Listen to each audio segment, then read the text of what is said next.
Всем привет на моем канале Самоучка, сам учусь, другим показываю. Снимаю видео по случаю. І как би, може в кого-то таке буде, може в кого-то не буде. Позвонив чоловік, каже, вечором заїхав, все нормально, утром завів, машину кидає, калати, грохоче що-то. Скинув мені відео, я впереді запишу відео 1, а тобі до відео 2. Як работав этот. Ну, його приволокли до мене, само собою. І я послухав, я приділив, що, скоріше всього, в районі гідрокомпенсаторів. Ну, і це підтвердилося. От причина. Лопнула пружина. Тобто я вирішив поки голову не знімати. І так як він не їхав, може не подогнуло клапан, подогнуло. Ну, поки, як то кажуть, обійдемося малою кров'ю. Привезуть пружинку, закину, соберу назад, все, заведу, попробую. Якщо буде все хорошо, примірю компресію, якщо буде плюс-мінус там полкілограма розбіжності, то нічого страшного. Буде їздити, а ні, то будемо знімати голову, дивитися, що там далі. Може, ну потім мало ли що, може, я боюсь, щоб просто клапан не подогнуло. Зараз я не гляну, тому що камера там не покаже його угол. Якби камера є, вона покаже. Поршень дивився, так він чуть-чуть поцоканий. Ну я к чому веду? Я веду к тому, що буває много случаїв, щоб поміняти компенсаторы в таких машинах, снимают полностью постель, сливают там. Когда снимают, есть такие, что кажут, я постель сняв, тихенько, даже воду не сливав. Поменяв, быстренько постель поставив, обжав, поїхав. Ну, в 50 случаев, що потім прокладка просідає і пробиває. Якщо слить, теж 50 на 50. Ну, це хто, як то кажуть, на ваше усмотрення страх і риск. Я не рисковал снять постель так. Я просто что я делаю? Я даже так компенсаторы меняю. У мене є такий, я взяв квадратик, потому що круглячок соскальзує.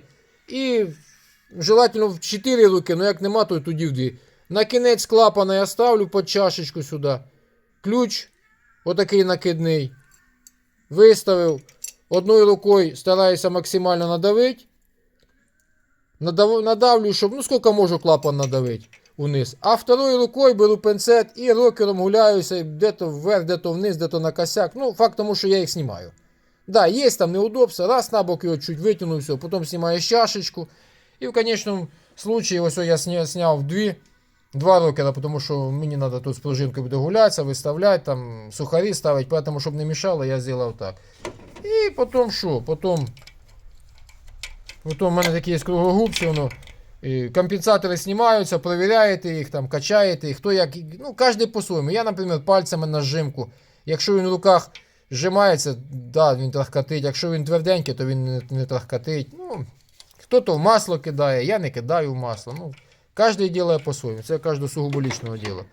Я просто по случаю знімав таке відео, щоб показати, як можна зняти компенсатор, не розбирає, не знімає постель. Да, само собою ремень, видно, у нього проскочив, тому що метки я виставив по нолям, у мене коленвал став 0, а розпредвал у мене пішов на 2 зуба вперед. Тому його, мабуть, колбасило. Може, воно по дорозі йде, може, ну все може бути. Дима без огня не буває, раз пружина лопнула, значить щось було. Я ж кажу, я поки знімати не буду голову, малою кров'ю, це пружину зараз кину,